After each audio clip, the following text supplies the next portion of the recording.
Olá, muito boa noite. Bem-vindo ao Plantão da Saúde Coronavírus desta sexta-feira, ponto facultativo em São Paulo. Hoje vamos falar ao vivo por Skype com o médico Dr. Luiz Antônio do Nascimento, especialista em geriatria e membro da Sociedade Brasileira de Cardiologia. O nosso tema é a progressão dos sintomas da Covid-19 e os efeitos em idosos. Muito boa noite. Na bancada do Plantão da Saúde, recebemos o médico André Gasparotto, que é cardiologista, intensivista e coordenador de UTI do Hospital Beneficência Portuguesa. Com ele vamos abordar em detalhes o trabalho de médicos intensivistas durante a pandemia.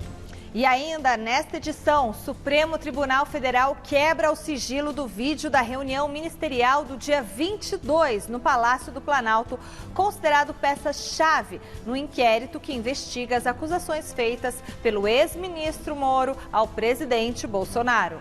A Organização Mundial da Saúde declara que a América do Sul é o novo epicentro da Covid-19 no mundo e o Brasil lidera no número de casos. E também o futuro da cidade de São Paulo sobre o lockdown será decidido após o mega feriado. E ainda, o Hospital Albert Einstein anuncia primeiro teste do mundo para detecção da Covid-19 em larga escala. Tudo isso é logo mais depois das dicas. Até já. Estamos de volta e vamos juntos ao nosso telão da saúde ver como está a atualização dos casos do novo coronavírus no país e no estado de São Paulo. Celso. Até a última atualização, Michele, feita pelo Ministério da Saúde ontem à noite, o Brasil registrava 20.047 óbitos e 310.087 casos. Hoje, no estado de São Paulo, pelos números atualizados, já são 5.773 mortes e 76.871 registros da doença. Em 24 horas, foram registradas 215 mortes e 3.132 novos casos da Covid-19 em São Paulo. E a Organização Mundial de Saúde classificou hoje a América do Sul como o novo epicentro da pandemia do novo coronavírus no mundo. E o Brasil é o país com o maior número de casos. De acordo com o diretor do Programa de Emergências da Organização Mundial de Saúde, Michael Ryan, 57% dos mortos da América do Sul estão no Brasil. O país registrou um recorde de mortes diárias na quinta-feira, dia 21, com 1.188 vítimas fatais. Segundo o balanço do Ministério da Saúde, no mesmo dia, o Brasil ainda ultrapassou simultaneamente a marca de 300 mil contágios e 20 mil óbitos.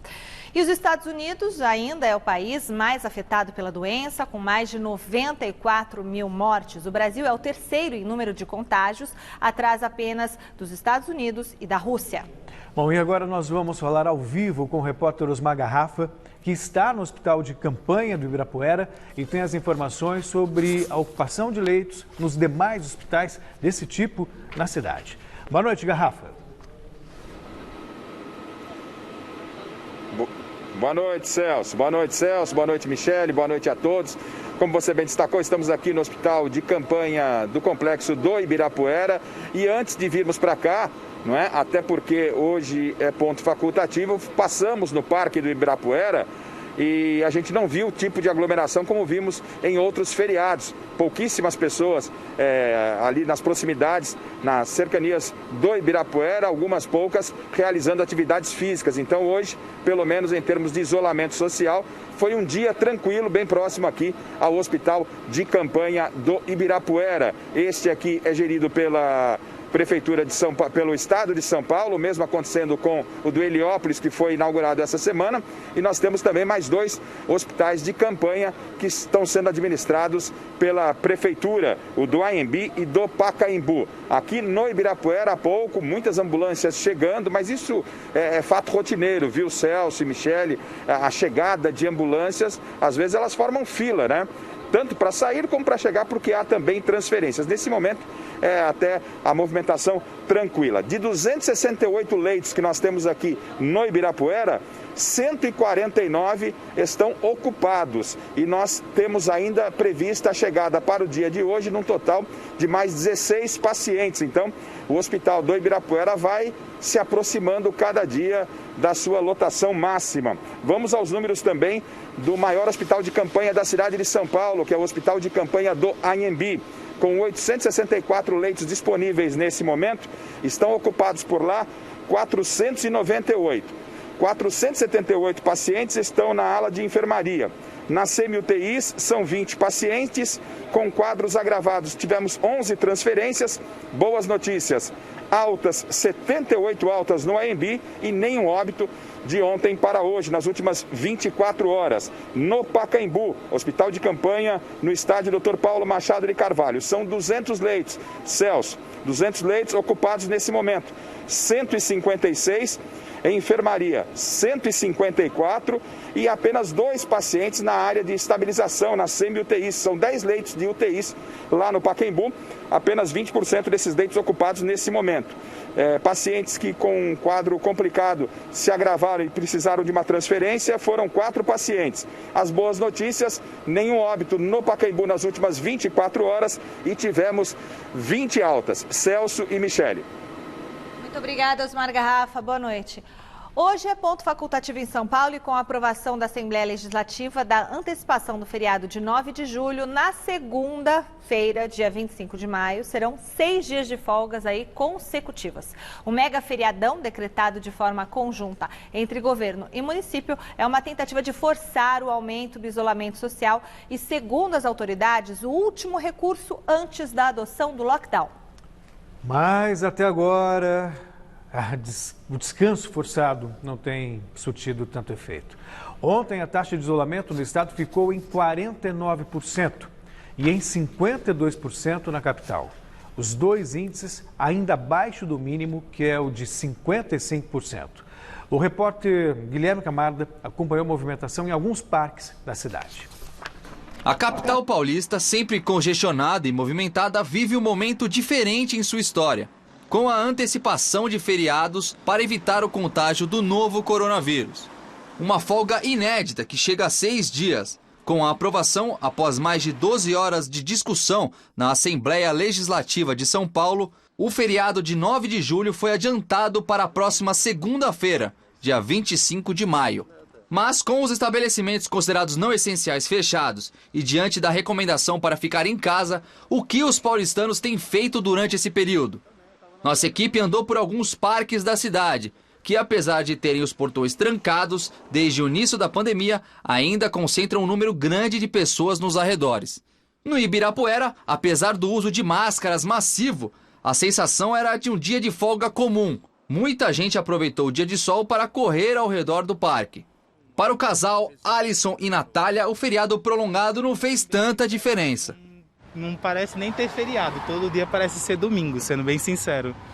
Eu acho que, sei lá, não está fazendo muita diferença, porque todos os dias estão sendo iguais, a gente fica em casa, às vezes sai assim por uma necessidade ou outra, mas acaba ficando do mesmo jeito. Eu já não estava trabalhando por conta dessa paralisação, então o feriado acabou que não fez tanto efeito assim de feriado, né?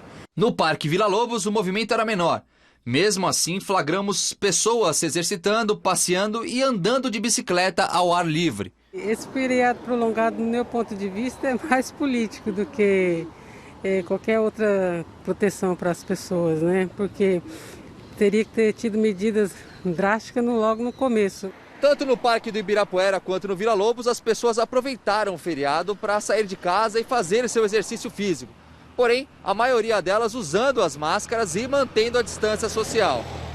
O que muitas dizem é que não aguentam mais ficar em casa. Javier é venezuelano e mora há 4 anos no Brasil. Enxerga que uma medida mais drástica funcionaria melhor, mas entende que nesse momento as próprias pessoas têm que se conscientizar de suas responsabilidades. Por ter família na Espanha, penso que lá foi um pouco mais rígido. Tipo, lá, as pessoas que eu conheço lá, por exemplo, a polícia assim, fazia multas às pessoas se saíam. E aqui meio que ficou como que para a responsabilidade de cada um. O qual também tem um lado positivo porque todos somos livres de fazer as nossas escolhas, né? Então, se você ficar doente, talvez, e você saiu, então você não deveria culpar ninguém, senão só você mesmo. Mas até aí já pode ter contaminado outras tantas pessoas, né? Bom, o futuro da cidade de São Paulo sobre o lockdown será decidido na próxima quarta-feira, dia 27, com base nos dados sobre o isolamento social depois desse mega feriado. De acordo com o prefeito Bruno Covas, o que vai acontecer a partir de 1º de junho vai depender da colaboração dos paulistanos. No domingo, dia 24, o estado de São Paulo completa 2 meses do decreto de quarentena. O lockdown, que engloba medidas mais restritivas à circulação de pessoas, já é uma realidade em países mais afetados pelo novo coronavírus e, recentemente, de algumas regiões brasileiras. Vamos ver na reportagem de José Paes. Nos protocolos do Comitê de Saúde, existe o lockdown.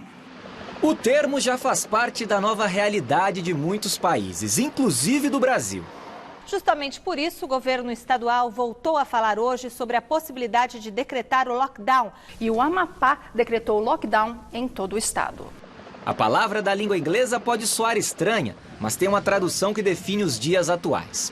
Lockdown nada mais é do que um confinamento, um bloqueio, e serve para resumir o plano que muitas autoridades têm adotado no combate à Covid-19.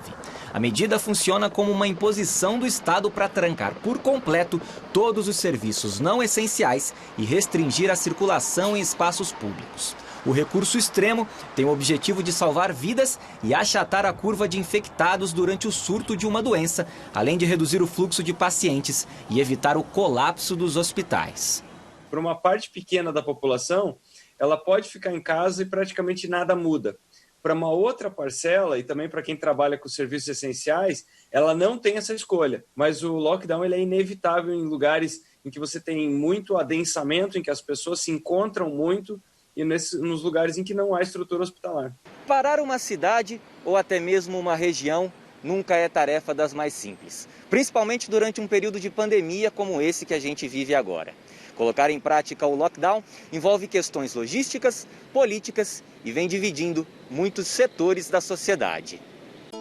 Um levantamento feito pela Fundação Getúlio Vargas mostra que dos 24 países mais afetados pelo novo coronavírus, 20 aderiram ao lockdown e 3 optaram pelo isolamento vertical, que nada mais é do que diminuir a circulação das pessoas mais vulneráveis à doença. O Japão adotou uma recomendação de isolamento, mas sem ato normativo. No nosso país, 86 milhões de brasileiros estão em situação de vulnerabilidade, mas, de acordo com o médico Renato Chaves, a medida de confinamento máximo não faz sentido no Brasil. O que acontece hoje em dia é que virou uma política em si, de você não sair de casa. E isso tem quebrado vários comércios, as pessoas já estão com dificuldades de pagar conta, sendo que você não diminui o contágio do vírus. O vírus todos vamos pegar e o sistema de saúde não se adequou a essa pandemia até agora. O Maranhão foi o primeiro estado a implantar o lockdown no país. Em seguida, cidades do Pará, Amazonas, Minas Gerais, Paraná, Rio Grande do Norte, Ceará e todos os municípios do Amapá colocaram um modelo restritivo em ação. Algumas regiões do Rio de Janeiro também fizeram uso do lockdown. Este pesquisador vem estudando os riscos da Covid-19 em cada estado brasileiro e faz um alerta. O que me assusta é que no levantamento que eu fiz, por exemplo, nos primeiros 45 dias de pandemia, o governo tinha prometido o aumento de 2.000 leitos. Destes, só 17% foram entregues. Então, também não resolve muito, de um lado, a população passar por uma série de privações e, de outro lado, você não ter a contramedida para criar essa estrutura. Então, nós temos que entender que o lockdown é o último recurso. Em Niterói, na região metropolitana do Rio, a medida ficou em vigor por uma semana. A prefeitura, inclusive, fechou as entradas e saídas da cidade, que é a segunda com mais casos no estado, atrás apenas da capital, Rio de Janeiro. O Ivan mora em Niterói e não percebeu nenhuma diferença grande do lockdown para o isolamento horizontal, aquele em que todos, independente de vulnerabilidade ou não, devem ficar em casa. Na opinião do publicitário, a fiscalização foi falha. Não tinha fiscal na rua vendo se tinha pessoa ali sem ter o que fazer, não tinha fiscalização nas entradas da cidade, por exemplo. Tinha só na entrada da ponte, se eu não me engano. Mas na entrada para a estrada, que dá para São Gonçalo, para a região dos lagos, essas coisas, não tinha.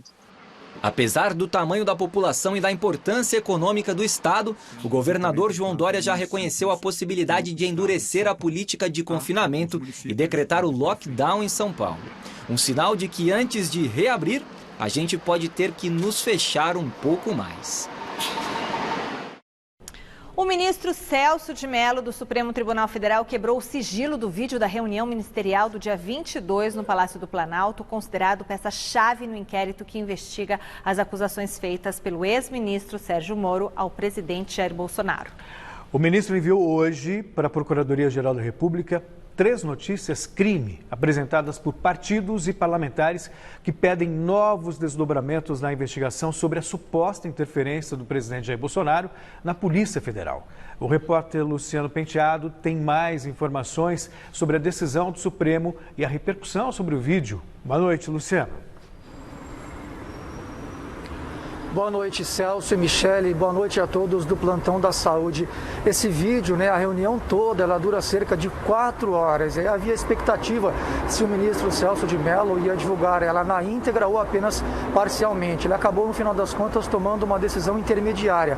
Tanto a AGU quanto a Procuradoria pediam apenas a divulgação dos trechos relacionados às acusações do ex-ministro Sérgio Moro sobre a suposta interferência de Jair Bolsonaro no comando da polícia. E a defesa do Moro pedia a divulgação na íntegra desse material. O Celso de Mello acabou divulgando na íntegra, só que ele manteve o sigilo apenas nos trechos em que há citação a alguns países. Eu vou ler para vocês alguns trechos do que disse os integrantes dessa reunião, começando pelo presidente Jair Bolsonaro. A gente chamou a atenção o fato de ele estar bastante alterado, nervoso, gritou bastante com os participantes da reunião e falou muitos palavrões. Em um dos trechos que o Bolsonaro disse, ele falou aquele trecho que tinha até sido divulgado anteriormente, em que ele diz assim que já tentei trocar a segurança nossa do Rio de Janeiro, se não puder trocar, troca o chefe dele, troca o ministro, no caso o ministro Sérgio Moro. Não vou esperar ferrar a minha família. Ele usou outra palavra aí no lugar de ferrar, se referindo a supostas acusações contra a família dele.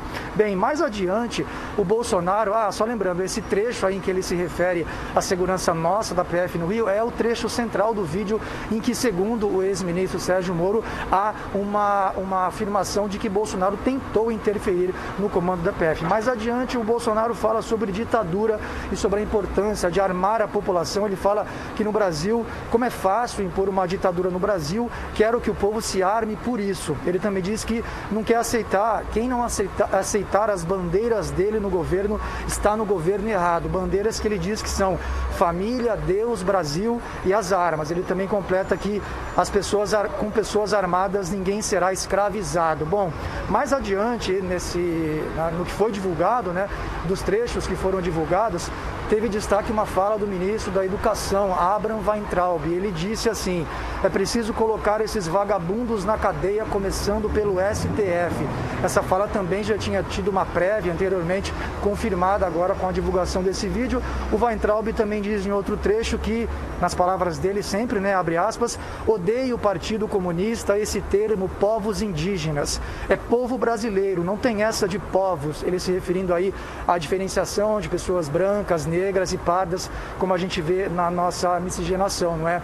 Outro que chamou a atenção foi o ministro do Meio Ambiente, Ricardo Salles. Ele disse, em uma das falas dele, que é preciso aproveitar a atenção que a mídia estava dando na época, dia 22 de abril, vale lembrar, a gente já estava vivendo aí a pandemia de Covid-19. O Ricardo Salles disse que era preciso aproveitar a atenção que a mídia estava dando para essa cobertura da pandemia para mudar a legislação ambiental. E quem também falou uma fala aí, falou uma coisa que também chamou a atenção, foi a ministra da Família e Direitos Humanos, Damares Alves. Ela disse que, abre aspas, a pandemia vai passar, mas governadores e prefeitos responderão processos e nós vamos pedir, inclusive, a prisão de governadores e prefeitos. Isso quem falou foi a ministra Damares Alves. Bom, vamos agora ouvir um trecho do que disse o Bolsonaro. Ele também atacou muitos governadores e prefeitos, incluindo o governador aqui de São Paulo, João Dória, e do Rio de Janeiro, Wilson Witzel, sempre usando aí de palavrões. Vamos ouvir o que disse o Bolsonaro com relação a esse tema. Eu escalei o time, porra. Trocamos 5, espero não trocar mais ninguém, espero. Mas nós temos que, na linha do Van Traub, de forma mais educada um pouquinho, tá? Se preocupar com isso. O que os caras querem é a nossa hemorroida, é a nossa liberdade. Isso é uma verdade. O que esses caras fizeram com o vírus, esse governador de São Paulo, esse estrume do Rio de Janeiro, entre outros, é exatamente isso. Aproveitaram o vírus, está um bosta de um prefeito lá de Manaus agora, abrindo covas coletivas. Pois é, e para além aí da divulgação dos trechos dessa reunião, durante a tarde, antes da divulgação, portanto, o ministro do Gabinete de Segurança Institucional, Augusto Heleno, ele emitiu uma nota muito polêmica que provocou aí divisão de opiniões, né? Levantou debates acalorados. Por quê? Porque o ministro Celso de Mello, além da reunião, ele foi provocado pelos mesmos partidos aí que pediam a divulgação do vídeo, ele foi provocado sobre uma possível perícia no telefone do presidente Jair Bolsonaro. E o que o Celso de Mello fez?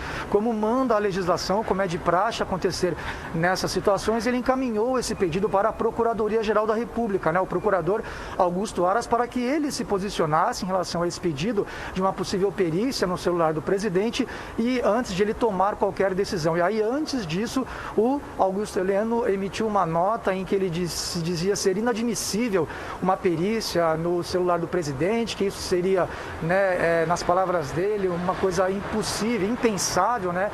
E ele também disse o seguinte, que eu vou abrir aspas aqui: o GSI da presidência alerta as autoridades constituídas que tal atitude, se referindo aí à quebra do sigilo do telefone do presidente, é uma evidente tentativa de comprometer a harmonia entre os poderes e poderá ter consequências imprevisíveis para a estabilidade nacional. Fecha aspas, foi o que disse o Augusto Heleno. Esta fala levantou polêmica, várias entidades ligadas aos direitos humanos, como a OAB, e vários deputados e senadores, incluindo alguns que já foram ligados ao presidente, condenaram esta fala sem entender exatamente o que o Augusto Heleno quis dizer com consequências imprevisíveis. Voltamos com vocês aí no estúdio, Celso e Michele. Obrigada, Luciano. Obrigado, Luciano. O Hospital Israelita Albert Einstein criou o primeiro teste do mundo para detecção da Covid-19 em larga escala. Com base no sequenciamento genético do novo coronavírus, a tecnologia promete ser 16 vezes mais eficiente. Vamos ver com o Osmar Garrafa. A previsão é que os novos testes comecem a ser usados a partir de junho. O método foi anunciado como mais vantajoso do que o RT-PCR, até então considerado referência para diagnóstico da doença. Enquanto o RT-PCR permite o processamento de 96 amostras por vez, o novo teste seria capaz de analisar simultaneamente mais de 1.500 amostras. A patente foi registrada no Sistema Internacional dos Estados Unidos e, segundo Einstein, é a primeira do mundo. O hospital tem hoje capacidade para 2.000 testes RT-PCR por dia. A expectativa é que passem a ser feitos mais de 3.500 diariamente, o equivalente em uma semana aos 25 mil resultados. Quanto aos custos, o hospital não definiu o preço, mas estima que será menor que os R$ 250 cobrados hoje pelo RT-PCR. Outra vantagem da nova tecnologia de testagem é a detecção da presença do vírus desde o primeiro dia de infecção. O resultado sai em 72 horas e a forma de coleta para o novo teste é a mesma do RT-PCR por meio de cotonetes estéreis. Atualmente, a testagem em massa só é possível por meio de exames sorológicos, os chamados testes rápidos, que detectam anticorpos produzidos pelo organismo em resposta à infecção. Este método, porém, só identifica a presença do anticorpo 14 dias após a contaminação e apresenta cerca de 30% de falsos negativos. O hospital acredita o trabalho ao esforço de pesquisadores que desenvolveram a tecnologia em menos de 2 meses, graças ao investimento da instituição em tecnologia de ponta. Segundo Einstein, o novo teste tem 100% de especificidade e não apresenta caso de falso positivo. Estão de parabéns, né, os pesquisadores do Einstein. E foi publicado hoje o mais amplo estudo sobre o uso da cloroquina e da hidroxicloroquina para tratamento de pacientes com a Covid-19 pela renomada revista americana científica The Lancet. E segundo o estudo, os medicamentos não apenas não são eficazes, como aumentam o risco de morte.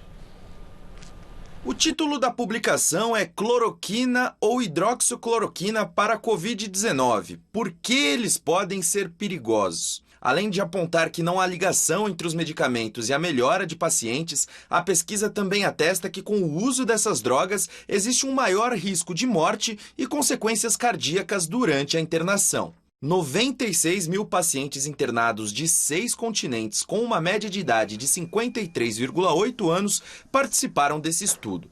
De acordo com os responsáveis pela pesquisa, pacientes medicados com cloroquina e hidroxicloroquina, incluindo combinações com outros medicamentos aprovados, apresentaram um risco maior de desenvolvimento de arritmia cardíaca e morte hospitalar.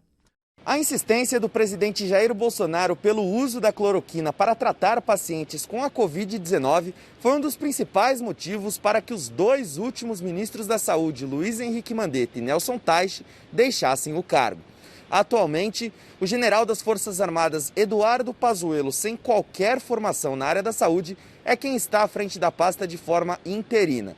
E foi sob seu comando que o protocolo para o uso desse medicamento foi alterado. Antes havia a previsão de uso da cloroquina e hidroxicloroquina para pacientes com quadros graves. Porém, o novo protocolo divulgado na última quarta-feira libera a prescrição médica no SUS até para pacientes com sintomas leves. Tanto a Organização Mundial de Saúde quanto a Sociedade Brasileira de Infectologia manifestaram preocupação com a liberação da droga. Hoje, o secretário de Ciência, Tecnologia, Inovação e Insumos Estratégicos em Saúde, o médico Antônio Carlos Campos de Carvalho, deixou o cargo no Ministério da Saúde. A exoneração foi a pedido, já que ele havia manifestado em entrevista ao jornal Folha de São Paulo que abriria mão de suas funções por considerar precipitada a mudança de protocolo no uso da cloroquina. A exoneração do ex-secretário expõe um movimento de saída de especialistas e entrada de profissionais sem formação médica ou científica no Ministério da Saúde. O ministro interino nomeou até agora 17 militares para cargos de confiança na pasta. E vamos agora à nossa primeira entrevista do dia, ao vivo por Skype, com o médico Luiz Antônio do Nascimento, especialista em geriatria e membro da Sociedade Brasileira de Cardiologia, com passagem pelo Hospital Albert Einstein e Secretaria de Saúde de Ferraz de Vasconcelos. O nosso tema é a progressão dos sintomas da Covid-19 e os efeitos em idosos. Doutor, principalmente no início da pandemia, acreditava-se que os idosos eram os mais vulneráveis caso infectados, faziam parte do chamado grupo de risco. É alta, é verdade, a proporção de jovens internados, mas infelizmente isso vem se confirmando também no Brasil, os idosos como maiores vítimas, não? Boa noite e seja bem-vindo ao Plantão da Saúde. Boa noite. Como nós temos histórias, em primeiro lugar na China, depois a Europa, a Espanha, a França, né? Então nós podemos observar, sim, uma maior incidência na população idosa, sobretudo aquela acima de 70 anos. Como na Europa, por exemplo, é considerado idoso acima de 70 anos e no nosso Brasil acima de 60 anos. Em ambos a proporção é bastante mais alta e que causa muita preocupação entre nós, né? Principalmente, e isso se deve ao sistema imunológico do idoso, que é bem mais ineficiente do que o adulto jovem. Em função dessa doença ser nova, a gente observa, obviamente, que existe população mais jovem, existe até crianças que são acometidas, né? Mas quando isso ocorre, né, na pessoa idosa, a gravidade é muito maior, até porque o idoso por si só, ele tem algumas comorbidades que são muito frequentes. Então o idoso, ele tem mais diabetes, o idoso tem mais doenças pulmonares obstrutivas crônicas, o idoso tem mais ele é mais hipertenso, ele tem mais problemas cardíacos e isso, por si só, já traz uma gravidade maior. Ainda por cima, ele tem o seu sistema imunológico que não funciona de maneira adequada. Doutor Luiz, boa noite.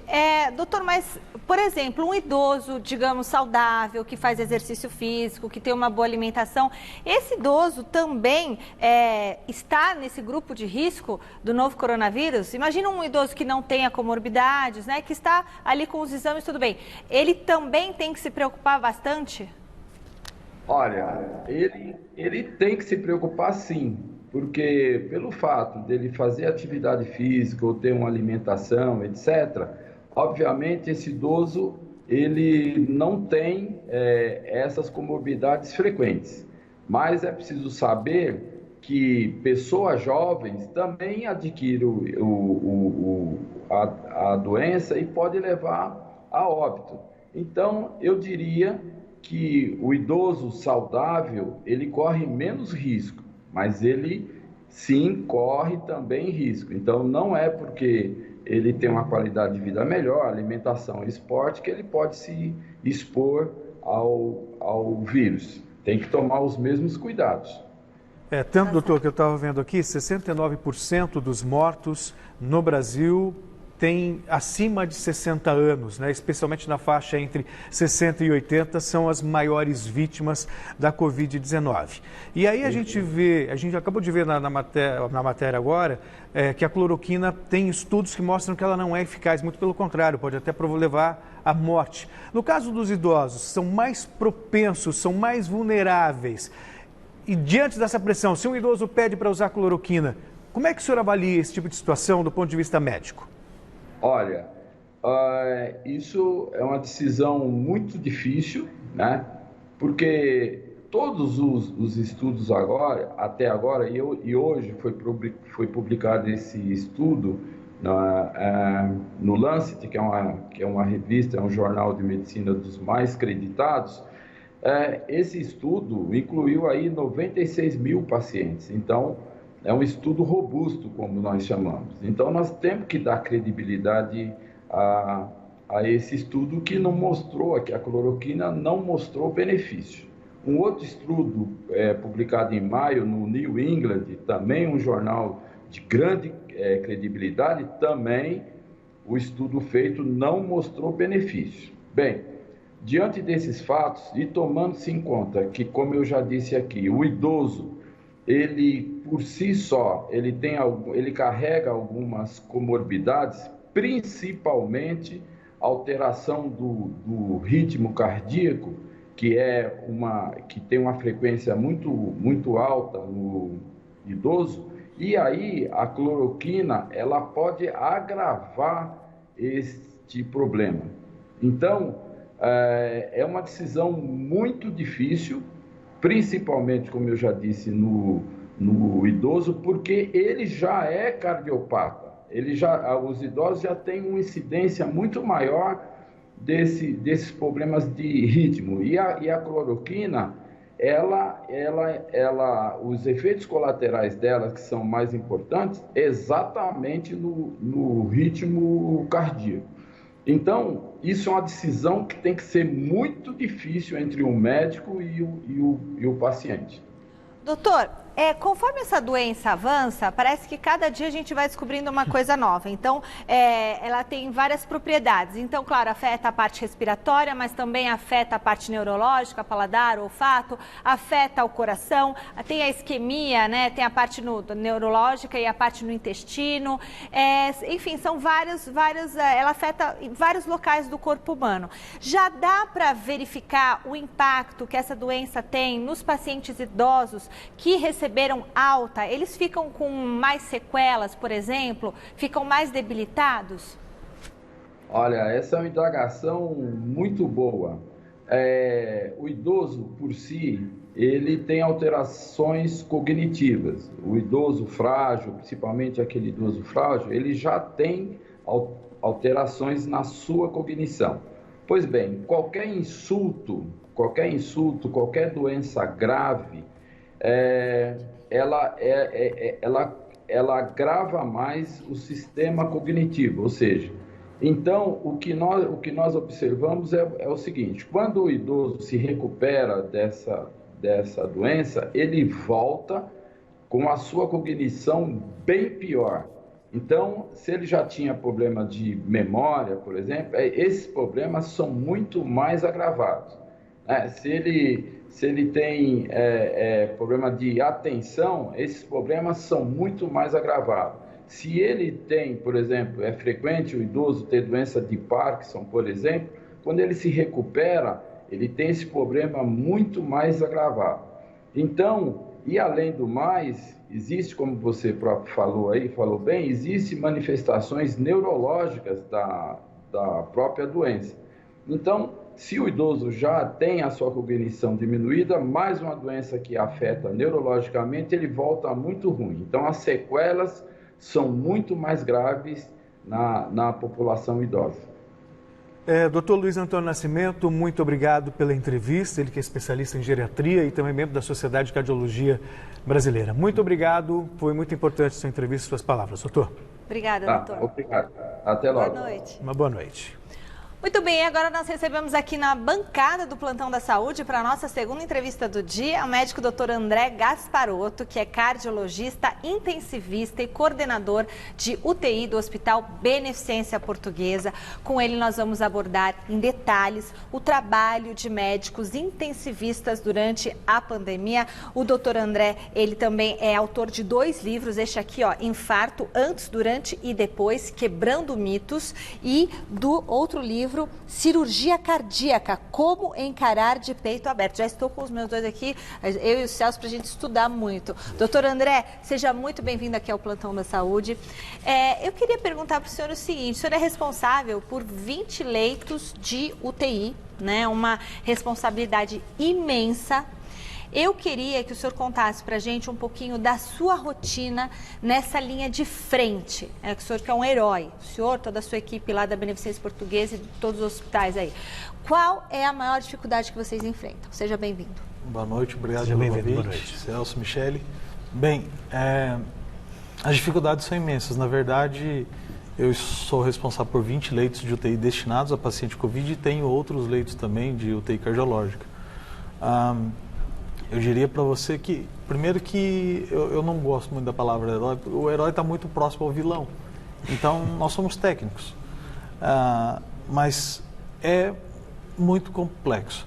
Há 15 anos eu vivo cuidando de pacientes de alta complexidade. Isso para mim é um prazer. Mas, neste caso específico, quando eu chego no hospital, eu penso, será que hoje eu vou me contaminar? E quando eu saio, eu penso, será que hoje eu estou saindo contaminado? E vou contaminar minha família. É uma situação triste. Por outro lado, eu me sinto um privilegiado por poder estar ali nessa linha de frente. Tenho um grupo inteiro comigo, né? Médicos, enfermeiros, e eu tenho essa liderança dentro do grupo, mas a gente vê pessoas morrerem, colegas morrerem. Hoje, na estatística do país, temos 113 médicos mortos, não sei quantos enfermeiros, técnicos de enfermagem, fisioterapeuta. É difícil. Doutor, é muito difícil e pior ainda ver que muitas pessoas não estão levando a sério, acham que o vírus é uma criação ideológica ou que existe uma conspiração para derrubar poderes e sistemas econômicos e tudo mais. E como o senhor está no dia a dia, a gente acabou de conversar com o doutor Luiz, que trabalha com idosos, mas eu dei um dado aqui, 69% dos mortos são idosos, mas tem outros 31% que são mais jovens. Qual é o perfil das pessoas internadas com a Covid? Isso também acaba gerando até uma certa preocupação por tudo que o senhor vê diariamente? Sim, sim. Nós temos pacientes internados lá na UTI com 35 anos, com 40 anos, com poucas comorbidades, eventualmente só uma hipertensão, uma obesidade leve. Temos pacientes em estado crítico sem comorbidade nenhuma. Então, o vírus ele não poupa ninguém com relação à infecção. E ele é menos virulento, ele é menos agressivo nas pessoas mais jovens e com menos fatores de risco, menos comorbidades. Mas medicina, dificilmente 2 mais 2 é 4. Então, não é uma ciência exata. Então, por isso temos casos de pessoas mais jovens enfrentando a morte de frente. Nossa, doutor, eu fico aqui, né, pensando na parte psicológica, a força que vocês têm que ter para lidar com isso todo dia, né? E a jornada de trabalho de vocês, intensivistas, do senhor, de toda a sua equipe, teve uma mudança muito brusca com essa nova doença? Como que tem sido o dia a dia de vocês? Teve, com certeza, porque todos nós temos medo da infecção e de suas complicações, não o simples fato de infecção. Todos os colegas médicos da BP que foram contaminados, graças a Deus, tivemos uma perda. Que era um senhor de mais idade. Os demais estão em casa bem, trabalhando, já retornaram ao trabalho. Mas é difícil porque a gente não consegue saber o dia de amanhã e como vai ser. E nenhum de nós está isento a pegar a infecção, a ter a complicação e evoluir a óbito. Então, depois que a gente se torna pai, eu acho que a gente perde um pouco o direito de morrer. Doutor, é verdade, doutor, eu não tinha medo nenhum de morrer, sabia? O Celcinho também não, mas depois que eu tive os filhos, eu nem montei a Rússia, eu quero ir. Doutor, visivelmente emocionado em relação aliás, a gente tem muitos assuntos ainda para tratar a respeito, vocês estão expostos a uma carga viral muito maior, ainda mais nesse momento. Queria também comentar sobre a ação do vírus no organismo, mas em relação ao dia a dia, né, no trabalho. O senhor cardiologista, o senhor está acostumado a lidar, infelizmente, com mortes, ao mesmo tempo com a nobre missão de salvar vidas. O senhor entende que a Covid-19, para quem ainda não caiu a ficha, é o maior desafio profissional que o senhor já teve? Eu não tenho dúvida alguma e espero que não surja um desafio maior do que esse. Porque sem dúvida alguma, para todos nós da área da saúde, não só médico, fisioterapeuta, enfermeiro. Para você ter ideia, temos pacientes internados que morreu 2 familiares do paciente. E temos TV na frente dos leitos. Então, é o dia inteiro vendo algo sobre o coronavírus. Então, isso é desgastante para todo mundo. Então, os pacientes não estão recebendo visita, as visitas são os nossos boletins, nossas conversas são por telefone. Eu ainda não tive o desprazer de ter que ligar para uma família para falar, dar a notícia de óbito por telefone. Dar notícia de óbito parece uma coisa rotineira, mas não. O que é rotineiro para a gente é dar alta para o quarto e depois ir para casa. É isso que acontece em mais de 97% dos pacientes que se internam na UTI. Mas nesses 3%, a gente também sofre. É óbvio que não tem comparação o sofrimento nosso com o sofrimento familiar. Mas eu acho que essa carga emocional de ter que dar notícia por telefone, ela é muito grande, ela é muito complexa. É ruim também para o paciente que não pode se, ou para o familiar que não pode se despedir e tudo isso. Diga-me. Doutor, a questão o Celso tinha falado, né, da carga viral. Para o nosso telespectador entender, o que é essa questão da carga viral? Que a pessoa fala assim, se eu estiver exposto a uma carga viral alta, o que é uma carga viral alta ou uma carga viral baixa? Que isso pode influenciar na contaminação e no modo como a pessoa desenvolve essa doença. Pode ser de uma forma mais leve, se for, sei lá, eu peguei o copo, tenho uma carga viral pequena, é isso? Ou de repente fiquei conversando 2 horas com uma pessoa infectada e vou recebendo muitos vírus. Ou num processo de intubação, quando... Sim. Bom, a gente sabe o seguinte, que digamos que hoje, vou bater aqui, digamos que hoje eu esteja infectado. Não vai estar, senão nós hoje eu me contaminei. A chance de eu transmitir para vocês é pequena, porque a quantidade de vírus que eu vou ter no meu corpo, ela é pequena. Tá. O que a gente chama de período de incubação varia entre 5 a 7 dias, que é o período do momento que houve a infecção até o início dos sintomas. Tá. Quando se inicia os sintomas, aumenta a chance do infectado transmitir a doença. E quando o paciente está em formas mais graves da doença, significa que a virulência do vírus ela está sendo muito maior. Então, esse paciente, ele é o maior possível transmissor da doença.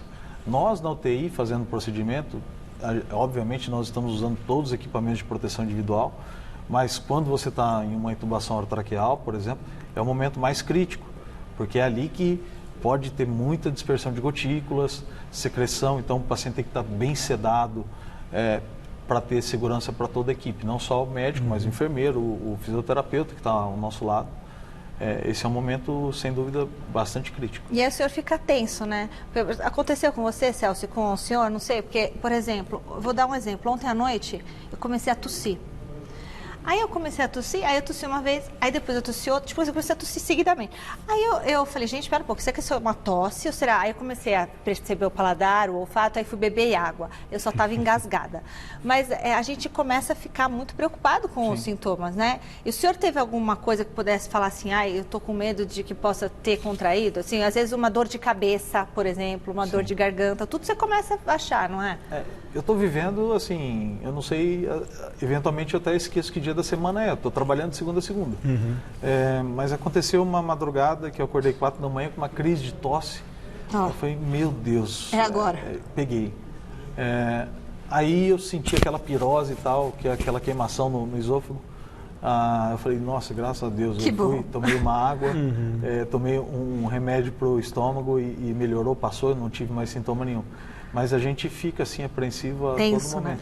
Né? A partir do momento que a doença vai acontecendo, vai acometendo algumas pessoas, algumas verdades também sobre o vírus se tornam mais claras e evidentes. Por exemplo, antes, no início da pandemia, muitos médicos, né, meio que subestimaram a capacidade, a letalidade do vírus. Depois ficou aquela ideia de que era uma doença só do ponto de vista respiratório, que atacava só pulmão, e de repente a gente vê, ataca pulmão, a Michele mesmo lembrou com o doutor? Intestino, coração, exatamente. E os rins, que é algo que muita gente também não... Sim, ele traz especialmente a falência renal, né, doutor? Sim. Então, isso é uma coisa que eu tenho visto pouca TV, seja aberta, fechada. Até pela correria, né? Pela correria, tem feito muitas teleconferências com o pessoal da Europa, dos Estados Unidos. E eu questionei no início, quando estava começando aqui no Brasil, um dos questionamentos que eu fiz é por que ninguém fala sobre diálise. Todo mundo só fala sobre ventilação mecânica. E a gente sabe que desses 5% dos pacientes que vão se tornar graves, vão necessitar de leitoterapia intensiva, 30% a 40% desses pacientes irão necessitar de diálise. Então, essa é a estatística que nós temos, não só no Brasil, mas no mundo.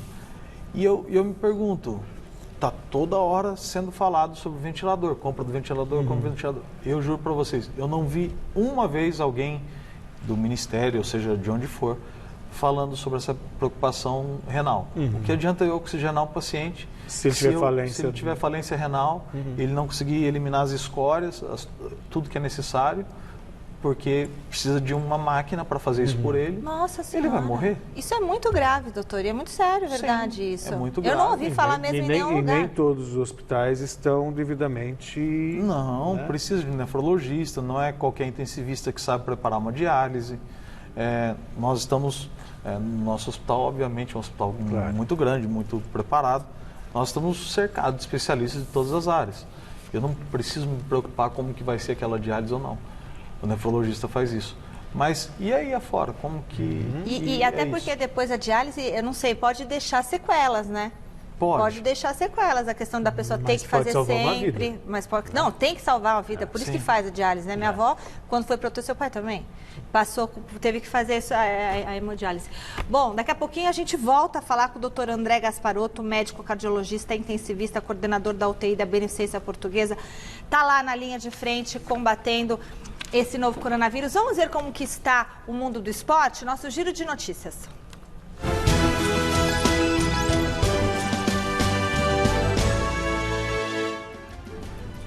A volta do Flamengo aos treinos passou a ter apoio do governador do Rio de Janeiro, Wilson Witzel, do PSC, que não vê problemas, desde que sejam adotadas medidas para evitar o contágio pelo novo coronavírus.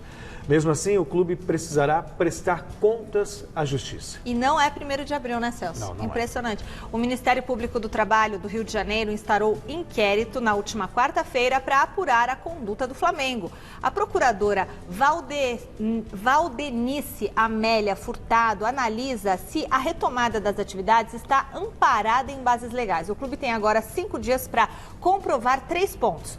Que os treinamentos não foram suspensos pelas autoridades competentes, que os procedimentos em relação aos trabalhadores contaminados e com suspeita de contaminação foram adotados segundo as recomendações da Agência Nacional de Vigilância Sanitária e quais medidas de combate à propagação da Covid-19 foram adotadas. Eu fico me perguntando em que país eles vivem. Depois do Flamengo, Bangu retomou as atividades nesta tarde com atletas passando por avaliações físicas em grupos separados. O clube da Zona Oeste do Rio de Janeiro realizou na semana passada 39 testes em jogadores integrantes da comissão técnica com 27 resultados negativos e 12 positivos para IgG, que são aqueles que já tiveram contato com o vírus, mas não estão mais infectados. A diretoria da equipe garantiu que não haverá trabalho com bola e aguarda um aval da prefeitura para a volta aos treinos. O vice-presidente do Comitê Olímpico Internacional australiano, John Coates, citou o Brasil ao comentar que não é possível garantir que a Olimpíada de Tóquio acontecerá em 2021, mesmo com o eventual desenvolvimento de uma vacina contra o novo coronavírus. De acordo com o dirigente, a presença de representantes de países que não estão conseguindo controlar o avanço da doença, como é o caso brasileiro, configura-se como o principal problema enfrentado hoje pela organização do evento e pode levar ao cancelamento novamente dos Jogos. Aproveitando só o tema, e depois você pergunta, não é revoltante para um médico estar na linha de frente, vendo, com todo respeito, a desgraça acontecendo e pessoas irresponsáveis forçando a barra para a volta à normalidade, doutor? É uma situação difícil, né? É uma situação ímpar. E a gente sabe que a melhor forma de não termos a doença na sua forma grave é não nos infectarmos. Então eu acho muito complexo, especialmente na cidade de São Paulo, onde o sistema está à beira do colapso, o Rio de Janeiro, Amazonas e vários outros estados, vários outros locais, tentar flexibilizar algo e, por mais eu gostaria de estar conversando com vocês aqui sobre futebol, que eu sempre assisti vocês, foi relacionado a esporte. Muito obrigado. Mas desculpa, mas o esporte agora não é o fundamental. Então, eu acho realmente uma medida temerária. É desrespeitoso, falta empatia. Eu fico pensando, por que o Flamengo quer fazer isso? Vai jogar com quem? Mas aí eu acho que é para tirar vantagem de estar mais condicionado para quando começar o campeonato, é isso? Quer tirar vantagem da situação, mas tirar vantagem nesse momento? Não faz sentido. Não é, César? Não faz sentido. Doutor, a gente tem 1 minuto e meio aí para acabar o programa. Eu queria que o senhor falasse, em média, quanto tempo um paciente em estado grave necessita de internação, né? Pelo que o senhor tem visto ali. E o senhor faz suas considerações finais de também. UTI. Em média, em UTI, eles ficam de 15 a 20 dias o paciente grave. A internação média total do paciente grave é em torno de 30 dias, depois que ele sai da UTI, mais uns 10 dias no quarto. Isso demanda bastante recurso, bastante trabalho. E não é só do médico o trabalho é multidisciplinar. Talvez vocês estavam falando sobre a cloroquina, que não vamos entrar no tema, mas, sem dúvida nenhuma, o melhor tratamento que temos é uma equipe multidisciplinar que trabalha junto e pensa da mesma forma. Por isso que a gente faz as nossas visitas diariamente, segunda a segunda, para traçar as metas diárias daquele paciente, de todos os pacientes que estão internados. Isso a gente sempre fez, mas agora, com mais cuidados, pelo distanciamento entre nós e com os EPIs, a gente traça as metas. Então, o melhor tratamento para o paciente é a conjunção de todas as outras especialidades e não só o médico. Todo mundo falando uma mesma língua, o que a gente não está vendo no Brasil, doutor. É verdade. Olha, agradecer muito aqui. Nossa, ele falou da cloroquina, eu queria perguntar tanto mais agora disso daqui aqui no programa. Não dá tempo, porque teremos o Jornal da Gazeta, maravilhoso Jornal da Gazeta. Agradecer muito o doutor André Gasparotto, da Beneficência Portuguesa, aqui, cardiologista, que tem esses livros maravilhosos, Cirurgia Cardíaca, Como Encarar de Peito Aberto e Infarto Antes, Durante e Depois, Quebrando Mitos. Muito obrigada, doutor André, pela sua participação aqui no nosso nosso programa. E o senhor vai ficar bem, ficar forte, saudável, sua família, sua esposa, seu filhinho. Vai ficar tudo bem. Isso vai passar, gente. Gente, hoje é sexta-feira. Olha que coisa boa. O senhor vai trabalhar amanhã, doutor? Hoje. Hoje vai trabalhar. Então vai descansar, vai trabalhar, doutor, mas depois o senhor vai ter folga. E bom final de semana para vocês. A gente se encontra aqui na segunda-feira. Não sei. Voltamos segunda-feira. Fica agora com o Jornal da Gazeta. Até segunda.